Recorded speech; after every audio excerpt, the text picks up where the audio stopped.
Bendito sea nuestro Padre Dios, Rey del Universo. Bienvenidos y bienvenidas a esta tercera parte sobre el reino de Dios. Y en esta oportunidad veremos un poco más sobre el reino de Dios que está presente entre nosotros. Y antes que todo debemos de poner atención a lo que la palabra de Dios nos dice acerca de que el Mesías habría de venir. Y vemos nosotros en Lucas 11:20, donde él decía: si yo por el dedo de Dios echo fuera los demonios, ciertamente el reino de Dios ha llegado a vosotros. Y en Mateo 12:28 también nos dice: si yo por el Espíritu de Dios, allá decía por el dedo de Dios, y aquí en Mateo dice: si yo por el Espíritu de Dios echo fuera los demonios, ciertamente ha llegado a vosotros el reino de Dios. El Mesías llegó y con él su reino. El reino que trajo esperanza para los pecadores, esperanza para los desamparados, esperanza para todos aquellos que eran rechazados sociales, ya fuera porque estuvieran enfermos o porque en algún momento ellos hayan dado muestras de estar poseídos de los demonios, o porque padecían de alguna situación o de algún tormento. El reino de luz y el reino de compasión y misericordia había llegado.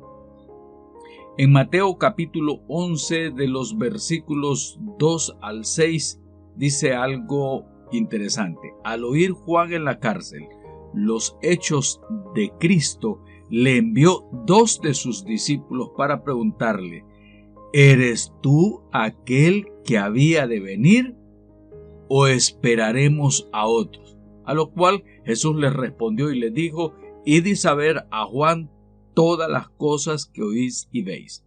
Los ciegos ven, los cojos andan, los leprosos son limpiados, los sordos oyen, los muertos son resucitados, y a los pobres es anunciado el Evangelio.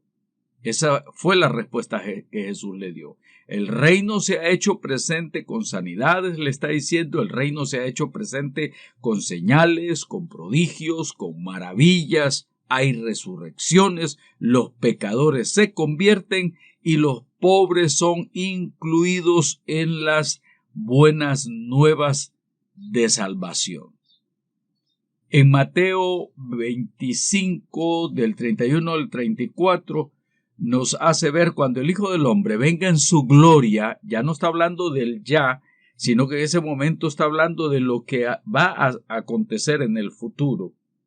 Cuando el Hijo del Hombre venga en su gloria y todos los santos ángeles con él, entonces se sentará en su trono de gloria y serán reunidas delante de él todas las naciones, y apartará los unos de los otros, como aparta el pastor las ovejas y los cabritos, y pondrá las ovejas a su derecha. Dice aquí: y los cabritos a la izquierda. Entonces, pongamos atención a esto que viene.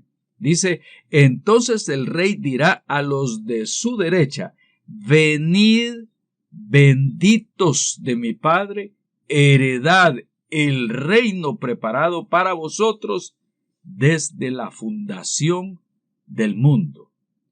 También, mientras comía con sus discípulos, dijo en el libro, ahí en el Evangelio de Mateo 26:29, dice: y os digo que desde ahora no beberé más de este fruto de la vid hasta aquel día en que lo beba nuevo con vosotros en el reino de mi Padre. Está hablando de un futuro.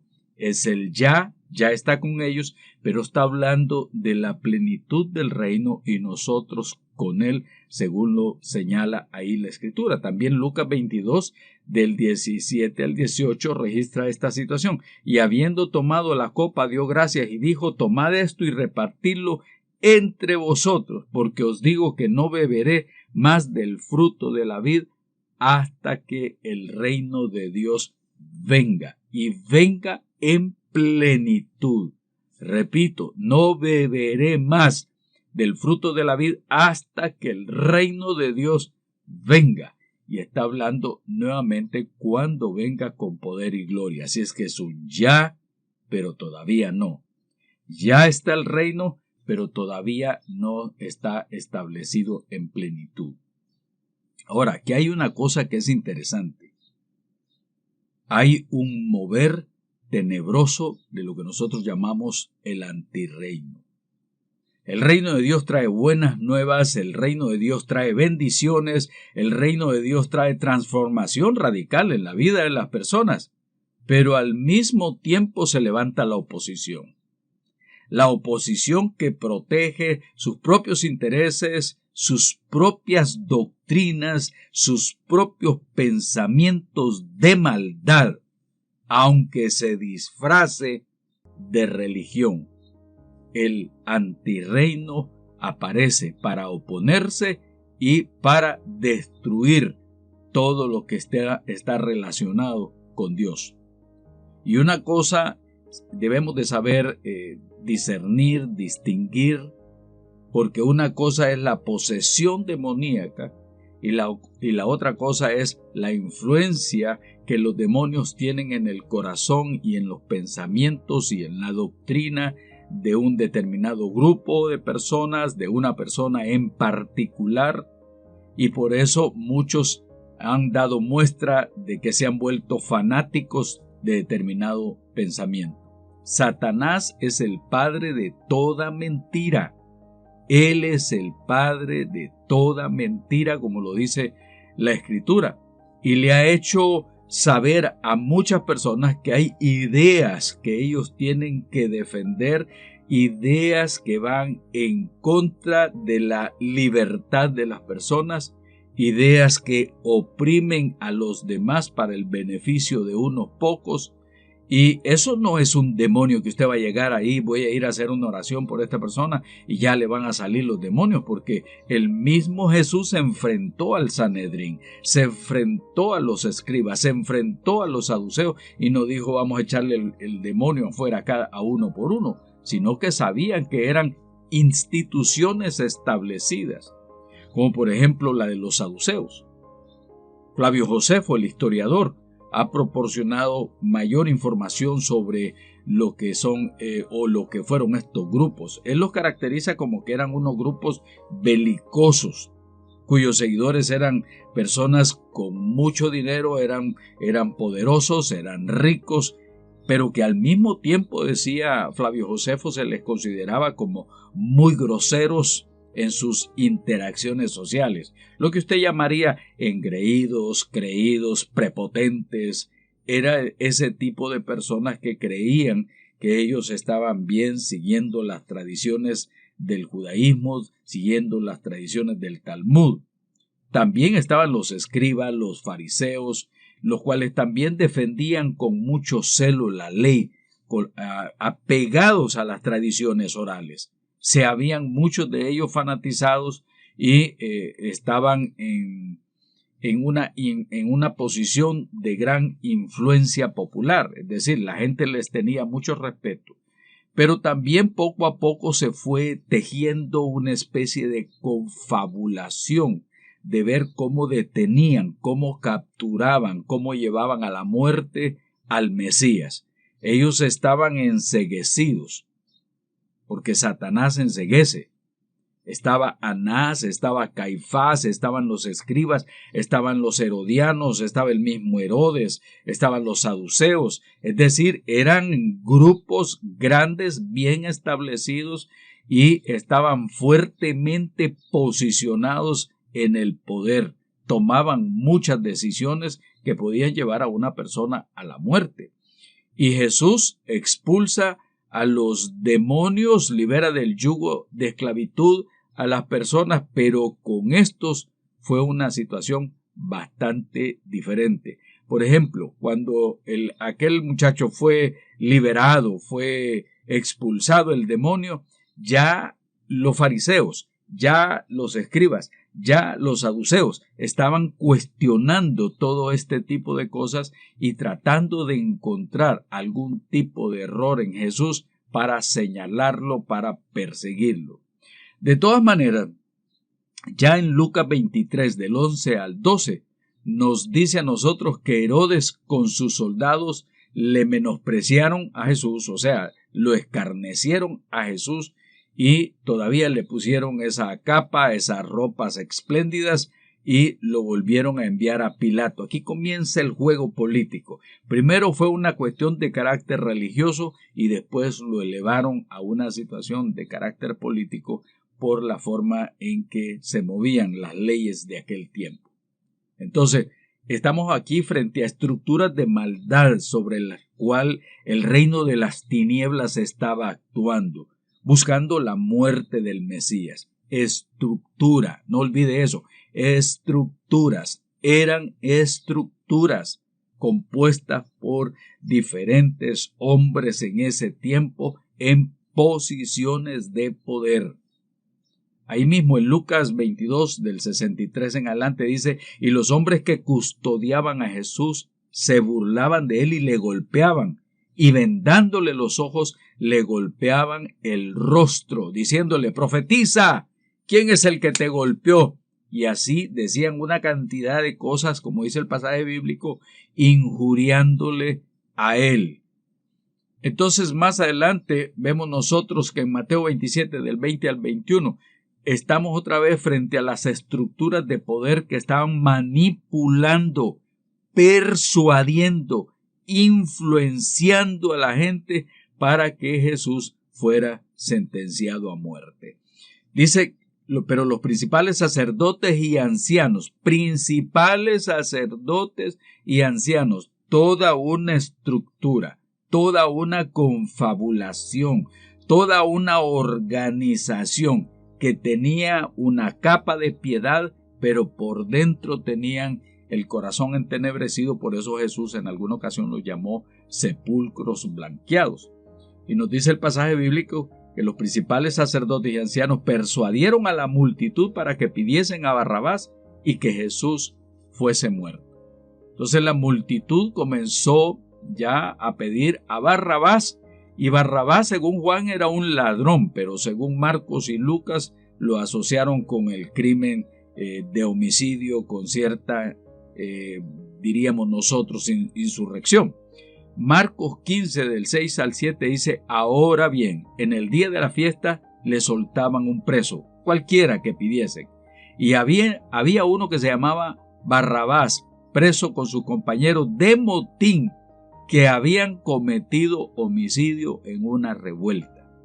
Sabían que este hombre había participado en una revuelta, lo habían capturado, pero para los fariseos y para los saduceos y para los escribas era mejor soltar a ese, y aquí estaban motivando al pueblo a su nacionalismo, a su posición política contra Roma. Es decir, movamos al pueblo porque así de esta manera el pueblo va a estar con nosotros. Influenciaron. Y muchas organizaciones religiosas también hacen exactamente lo mismo. Influencian a la gente para votar por tal o cual candidato, como lo que ha sucedido en Brasil, donde la iglesia se ha unido con el poder económico y el poder político para llevar a la presidencia a un hombre. Y estos hombres, y lo vemos también en el caso de Bolivia y aquí mismo en Estados Unidos, donde los candidatos tratan de codearse, de hacerle guiño con el ojo a la religión para que los pastores vayan y motiven a la gente. Es lo mismo que pasó en aquel tiempo. La misma situación sigue sucediendo en todos los tiempos. Lo único que cambian son los personajes y las épocas. Pero son muchos los pasajes que nos hablan del sufrimiento y la muerte del Mesías. Y Juan 18:36, Jesús le da una respuesta bien interesante al caso de Pilatos, cuando le dice a Pilato, mi reino no es de este mundo. Mi reino no es de este mundo. Si mi reino fuera de este mundo, mis servidores pelearían para que yo no fuera entregado a los judíos. Pero mi reino no es de aquí. Mi reino, dice, no es de aquí, es el ya, pero todavía no. Ese reino ya está entre nosotros, pero no es en plenitud. En Juan 14:30 dice, no hablaré ya mucho con vosotros porque viene el príncipe de este mundo y él nada tiene en mí. Y en Primera de Juan 5:19, les estoy dando los textos para que ustedes por ahí apunten, sabemos que somos de Dios y el mundo entero está bajo el maligno. Aquí hay una tremenda verdad. El mundo entero está siendo dominado por el maligno. La maldad sigue imperando en todo el mundo, no podemos negarlo. Tenemos líderes que son líderes políticos ciegos, tenemos economistas que están enceguecidos por el dinero, tenemos líderes religiosos ciegos, ciegos por el poder, ciegos por el dinero, ciegos por controlar, por mantenerse en sus posiciones. Y aún hay naciones completas tratando de dominar en la política, en la economía, militarmente a las demás, incluso religiosamente. Y la religión de hoy día, es decir, las iglesias de hoy día prefieren guardar silencio ante toda esta situación que está sucediendo en el mundo y enfocarse en asuntos de carácter doctrinal donde la gente pueda ser simplemente entretenida. No importa la agrupación religiosa que sea. Los testigos de Jehová como que le colocan a la gente algo en la cabeza para que miren solamente lo que su doctrina dice, pero no quieren ver la realidad del mundo. Y así muchas instituciones religiosas apenas damos unos cuantos pincelazos, pero quieren cerrar los ojos y cerrar los ojos de la gente a todo lo que sucede en el mundo. Señalan el pecado, pero no quieren señalar las estructuras del pecado. Y hay un punto importante en el que nos vamos a detener un momento, porque ha sido el hecho de que la iglesia que después se organizó y se instituyó como la iglesia oficial, la iglesia en el poder, la iglesia romana, la iglesia imperial, es que olvidó que después de haber sido una iglesia martirizada, una iglesia oprimida, construyó una estructura de poder dirigida por una élite de líderes que se olvidaron de su posición como siervos de Dios y se vinieron a dar una serie de concilios religiosos, de los cuales se fueron alejando de la palabra de Dios en cuanto a mensaje y en cuanto a estilo de vida. Y como vemos nosotros ahí en la flechita está señalando la participación del emperador, la fuerza política ya infiltrada en lo que es la religión. ¿Y dónde podemos ver más sobre esto? Vayan a sus libros de historia. Si ustedes dicen vamos a confirmar lo que está diciendo el hermano Manuel, vayan a sus libros de historia y consulten qué era el concilio de Nicea, allá por los años 325. Y traten de ver ustedes cómo el emperador Constantino de alguna manera también metió mano en este concilio ecuménico. Así es que habían muchas divisiones dentro de la iglesia y él de alguna manera y motivado por otros trató de que en este concilio se buscara la paz religiosa y construir la unidad de la iglesia cristiana. Ahí vemos nosotros el principio de cristiandad que habla de la unión del poder político y el poder religioso. Y aquí entran personajes que interesantemente han escrito acerca de situaciones como las que se estaba viviendo y en este caso Agustín de Hipona, como reconocido como San Agustín, escribió un libro que se llamaba Civita Dei o Civita Dei, que es la ciudad de Dios. Y él estaba tratando de ver que en la parte de arriba, ahí estaba el amor de Dios, la caridad y la justicia, pero en la ciudad terrenal, decía, ahí vamos a ver el egoísmo, vamos a ver la sed de poder y de conquista.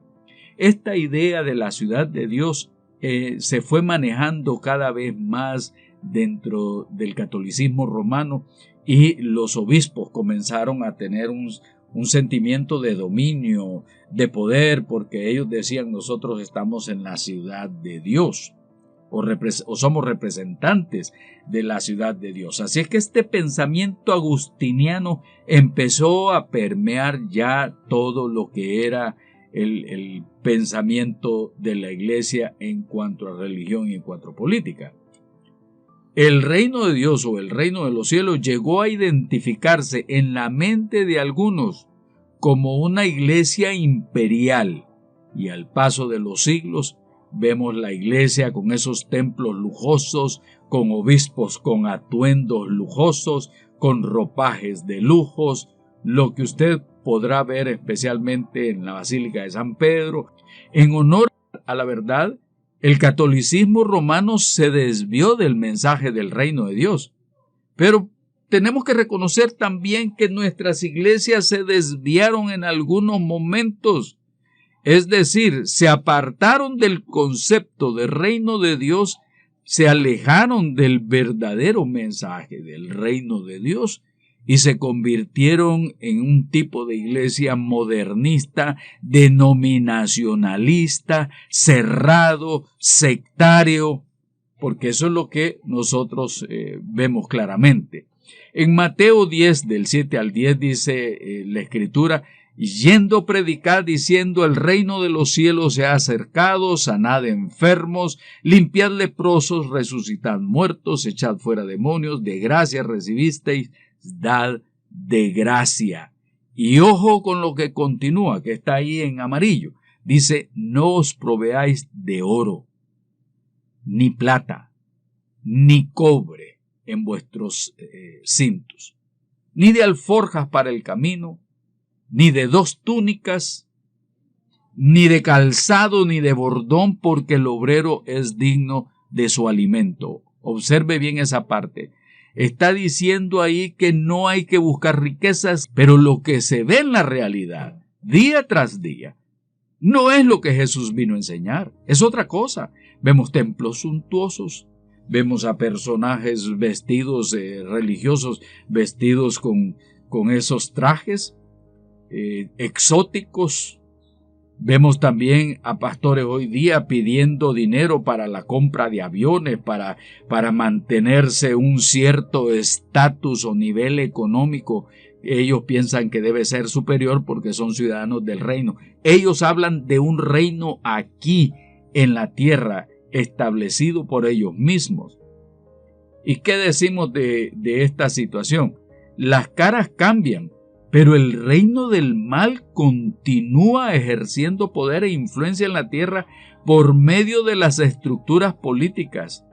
Aquí en pantalla vemos y podríamos decir que algunos de esos gobernantes, y digo algunos porque no son todos, algunos líderes con actitudes injustas y crueles, legislando y aprobando leyes que se colocan en una total contraposición a las leyes de Dios. Una especie de emperador tratando de dominar la tierra como ellos quieren. ¿Y qué decimos de ese otro mal que está operando detrás de los sistemas económicos del mundo, cuyos resultados son fáciles de visualizar? Cada vez vemos más y más gente pobre, cada vez vemos más y más gente viviendo en la miseria, cada vez vemos gente que prefiere invertir en la carrera armamentista que en los sistemas de salud. Cada vez vemos gente corrupta. Por ejemplo, esta noticia que salió en los periódicos de que líderes políticos comprando estos respiradores y vendiéndolos al triple de los precios. Pero no solamente ellos. A veces no vemos en las noticias, o mejor dicho, no vemos en las noticias cómo estas farmacéuticas se están enriqueciendo también. Cómo hay compañías vendedoras de asuntos de medicina, equipo médico, que se están enriqueciendo a costas de la enfermedad, a costa de este coronavirus que ha surgido. Y hay gente que prefiere invertir más en la compra de armas que en la compra de los equipos de salud. Hay un reino del mal operando en este mundo y la gente no se quiere dar cuenta. Está destruyendo la humanidad, la destruye en sus valores, la destruye socialmente. Y eso que no hemos hablado de la robotización y la automatización que va a dejar a millones de personas sin empleo.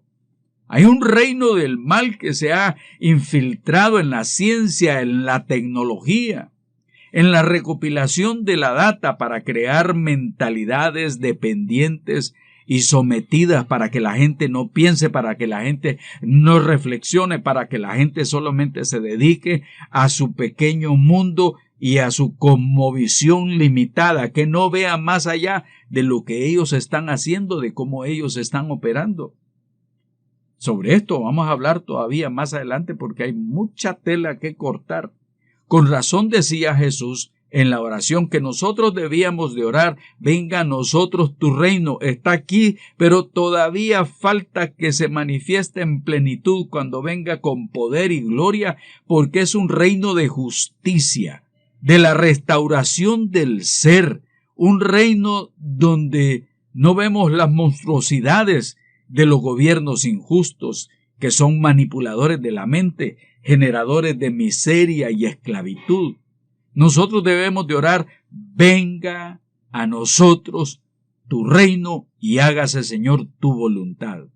La esperanza de la iglesia se mantiene viva en el retorno del Señor Jesucristo. Hay una gran cantidad de testimonios bíblicos sobre la promesa del retorno del Señor Jesucristo. Y se encuentra a lo largo de todo el Nuevo Testamento. Dice en Juan 14:3, dice: y si me fuere y os preparare el lugar, vendré otra vez y os tomaré a mí mismo, para que donde yo estoy, vosotros también estéis. Y dice Lucas 12:40, vosotros pues estad preparados, porque a la hora que no penséis, el Hijo del Hombre vendrá. Ya, pero todavía no. Estamos en la esperanza. De eso habla el ya todavía no, en la esperanza del regreso de nuestro Señor Jesucristo. En el Apocalipsis de Juan, nuevamente el Hijo de Dios, el que muestra lo que habrá de suceder pronto, dice, Apocalipsis 22:12 dice: he aquí yo vengo pronto y mi galardón conmigo para recompensar a cada uno según sea su obra. He aquí yo vengo pronto y mi galardón conmigo. Ese es el mensaje central del Apocalipsis. A este llamado, el Espíritu Santo y la esposa responden: amén. Ven, Señor Jesús. Ven, Señor Jesús. Como dice Apocalipsis 22:20, el que da testimonio de estas cosas dice: ciertamente vengo en breve. Amén. Sí, ven, Señor Jesús. Es lo que nosotros debemos de decir también, venga a nosotros tu reino, y sabemos, Señor, que tú vendrás. Es el ya, pero todavía no. La segunda venida de Jesucristo está directamente relacionada con ese todavía no, del cual hablamos, que ya indudablemente Él vendrá. Él vendrá en plenitud. Bendito sea Dios. El reino de Dios es el ya, pero todavía no está establecido en plenitud. Debemos continuar orando: venga tu reino, venga tu reino y hágase tu voluntad. Mientras tanto, la iglesia debe continuar predicando, debemos de seguir compartiendo la palabra de Dios, debemos seguir testificando del gran poder de Dios, por lo cual este es mi llamado para ti y para todos los demás hermanos y hermanas: resistamos, hermanos y hermanas, y continuemos hablando de Dios, que la gente necesita una palabra de esperanza, necesita una palabra de consuelo, y las estructuras de maldad tienen que ser desenmascaradas. Sigamos adelante, no desmayemos, continuemos la jornada, que la recompensa para tu vida vendrá pronto y el galardón del Señor será para ti. Sé fiel hasta la muerte, dice la palabra del Señor, y Él te dará la corona de vida. Si no te has suscrito al canal, te invito a que te suscribas, le des clic a la campanita, deja tus comentarios. ¿Qué piensas sobre todo esto? ¿Qué piensas sobre el ya pero todavía no? ¿Qué piensas sobre esa maldad que se cierne sobre el mundo en estructuras religiosas, en estructuras políticas, en estructuras económicas? Seguimos orando, venga a nosotros tu reino. Mucha bendición.